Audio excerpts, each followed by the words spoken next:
Northwest Weaponry. This is Thomas, and today we are doing Day at the Range, round 33. Taking a look at semi-automatic pistols of World War I. All of them in my collection, which amounts to 4 total. The first one that you saw there was the Luger P08. This one a 1915 dated DWM. One of the guns in my collection that I am the most fond of, for sure. I wanted a Luger for a long time. It was the first gun that I ever wanted before I knew anything about guns. There are a number of semi-automatic pistols of World War I that we do not yet have in my collection, and I'd very much like to get some of them. Just to name a few examples, Mauser broom handle, right near the top of the list.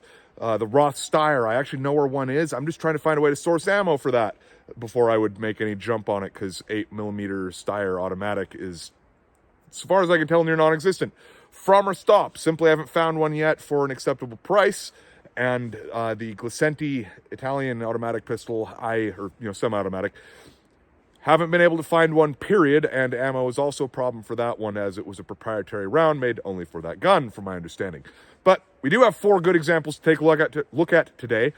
2 German, 1 American, 1 Austro-Hungarian Empire. And we're going to go ahead and switch over to the American now. Colt, U.S. Army Model 1911.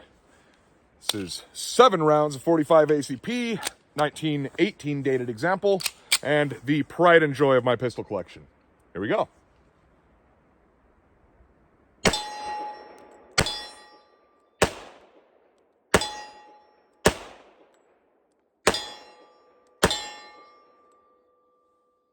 And I'm so glad that I did get that replacement mag. Definitely had a lot of troubles with the mag that came with the gun originally, which does seem to be the original mag. The replacement that I got is a World War I example, the 2-tone finish. Got both the gun, the original mag, and the replacement mag from my friends at the Warfront.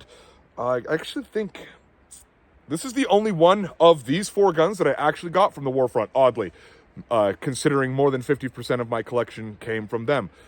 The Mauser Model 1914, of which we're going to take a look at next, might have been from them as well. I'm having a hard time recalling. I would actually have to go back and watch the original video I did on it to see if I state that or not. But here we go.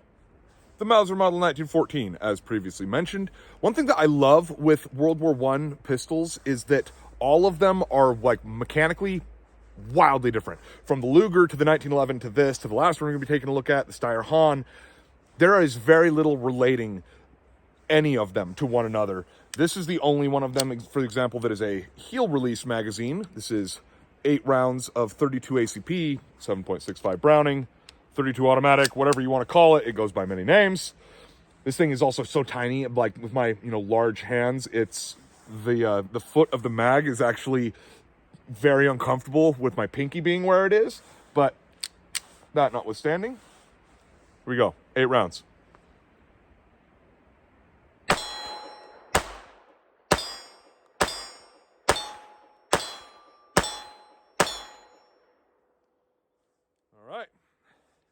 And to the best of what I can tell, this is an early one, but it is very hard to discern a true date on these. From everything that I could figure out, largely because of this pocket milled on the side, this does seem to be a World War I example of the Mauser Model 1914. Again, kind of hard to truly get a beat on when it was made. But next up, we've got probably the weirdest one of them all, the Steyr-Hahn Model 1912, to close it all out. This is a 1914 dated example. This is the only one of the 4 that we have with us today that is not a detachable box magazine, but is instead an integral magazine fed by stripper clip. 8 rounds, 9x23 Steyr. Simply attach your clip there, push it all the way through, and when I pull this free, it should just slam closed. If you want to make sure that doesn't happen, you need to lock it with this lever here. And that is why it may be wisest to simply lock it, because the spring tension isn't always enough to carry all the way through if you trust it to just do as expected, I guess, when extracting the clip. Again, these guns are very old, but here we go. 8 rounds. I have historically not been very accurate with this thing. The sights are goofy on it, but let's see how I do.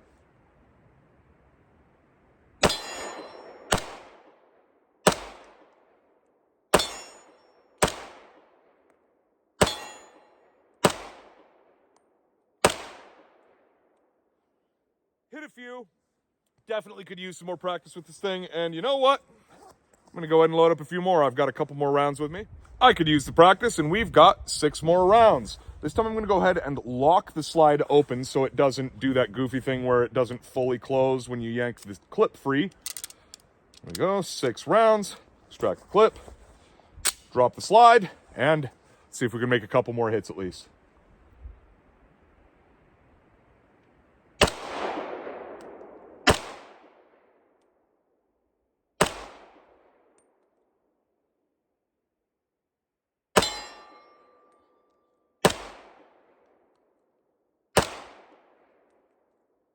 Exactly 1 more hit. Again, I could really use practice with this thing, and ammo is so scarce that it is just not really a possibility. For instance, I have exactly 1 more box of ammo for this left, and I would love to bring this out for future videos. So it's probably going to be a little while before I really do a lot more shooting with this, but I do have this video that it's in, obviously, and then I also have a short that I did with this not too long ago that, you know, I don't know if I will be posting that before or after posting this actual video, as we have a bit of a backlog of content now, which is a great problem to have. But yeah, anyway, there you have it.